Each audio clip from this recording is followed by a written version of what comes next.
Hi guys and welcome back to my channel. If you're new, thank you so much for joining.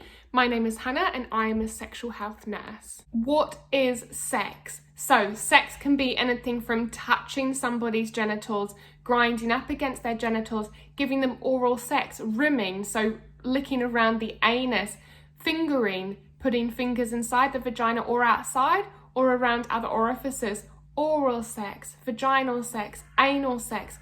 These are all part of sex, and penetrative sex is not the only sex there is. Today, what we're going to talk about is consent and how we gain consent from somebody to have sex, to have sexual contact, even to kiss them. For somebody to have consent or give consent, they have to agree by choice and have the freedom to say no, and also the capacity to understand what they're agreeing to. If somebody has a fear of saying no, that is affecting their freedom. If they are in an abusive relationship where they're scared, there's violence, if they say no, they will be hurt, that too is affecting their freedom. If there is a power imbalance, for example, a teacher and a student, or a dentist, a doctor and a client, a famous person and a fan, that is affecting somebody's freedom. Cultural expectations can also play a huge role in affecting people's freedom. For example, in some cultures, people may feel pressured to sexually please their partner due to what is expected of them. This is affecting their freedom. If somebody needs to do these acts in order to gain something, for example, they're dependent on it to live, for rent money, for food, for substances like heroin, crack, cocaine, cannabis, if they are doing it in order to get that, that is affecting their freedom. So what things can affect your capacity? Well, the most obvious thing would probably be drugs and alcohol. If somebody is under the influence of alcohol or drugs and they're not legally able to drive, that's probably quite telling that this is affecting their capacity to make decisions. Therefore, maybe looking after that person, taking care of them instead of taking advantage of them would be the best thing to do. Now, mental health and learning disabilities in themselves do not necessarily affect somebody's capacity. However, if it is a significant mental health problem or a significant learning disability, it's really important to realise that this may affect somebody's capacity. And one of the most obvious to me, is that if somebody is asleep or unconscious, that is affecting their capacity. They cannot consent.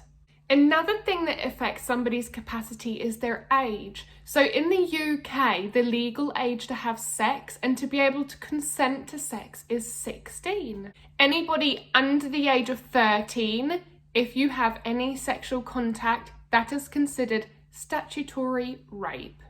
Even if you believe that they were consenting, they do not have the capacity to make that decision. They are still children. Now, something that's really important to learn and to gain the confidence is the ability to say no.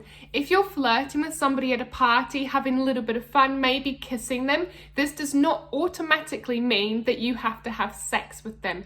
If they're saying things like, "Oh, but you've been leading me on all night," "Oh, you've been flirting with me all night," that is not a reason for you to have to give them anything in return.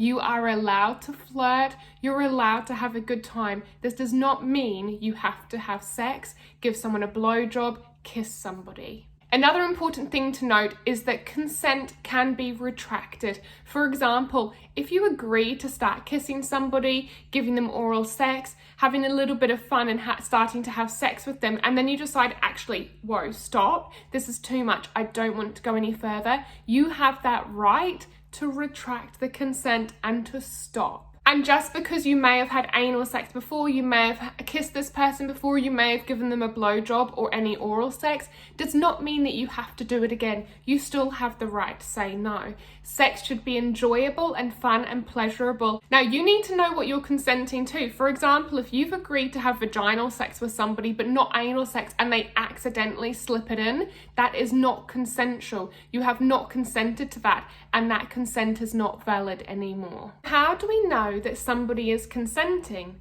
A verbal "yes, I would like to do that" is the most obvious way to tell somebody is consenting.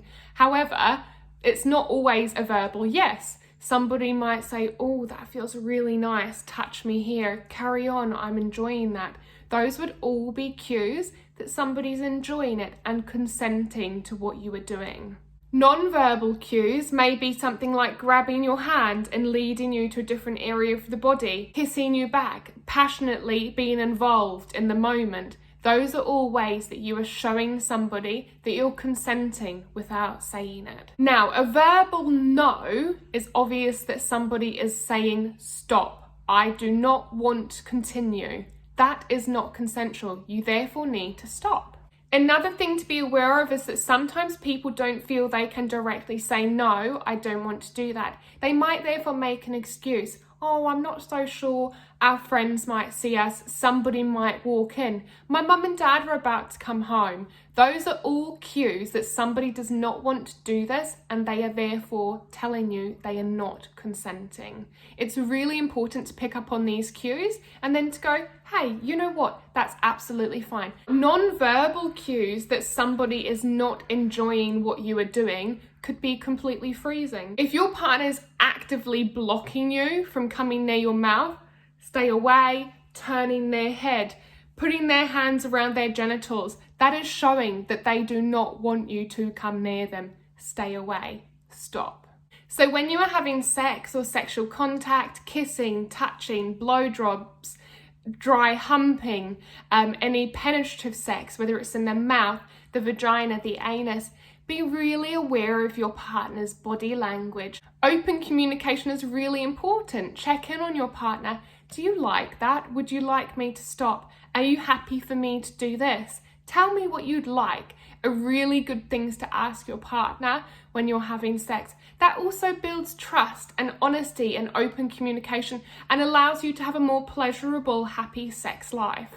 Thanks so much for watching, guys. Just remember, you have the power over your own body, and what you say goes. This is your body, and you do not need to be violated in any way by anybody else. You can tell people to stop. If they don't, they are breaking your consent, and this can be counted as sexual assault or even rape. So it's time to take control of our own bodies, have our own autonomy, and look after ourselves and each other. Thanks so much for watching, guys. Take care, and please don't forget to like and subscribe for more sexual health, contraception and relationship videos. Take care, guys. Bye-bye.